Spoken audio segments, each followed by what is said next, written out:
Getting rid of zombies in Minecraft can be fun and exciting, so here's some simple steps that can help you defeat them. Number one, make sure that you have good weapons. A sword is great, but a bow and arrows can keep the zombies away from you while you stay safe. You can find wood to make a wooden sword or gather iron to create a stronger iron sword. Next, keep your area well lit. Zombies spawn in dark places, so placing torches around your home and on your land can help stop them from appearing. If you see a zombie coming, stay calm. You can either fight them or run away.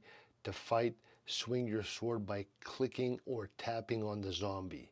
If you have a bow, aim carefully and shoot arrows from a distance. Sometimes you can use traps. Dig a pit and cover it with blocks. And when the zombie walks over it, it will fall in and won't be able to get out. Finally, remember to stay safe at night. Zombies come out after the sun sets, so it's a good idea to sleep in a bed to skip the night. Okay? With these tips, you can keep your Minecraft world zombie free. I hope this helped. Leave me a comment, let me know.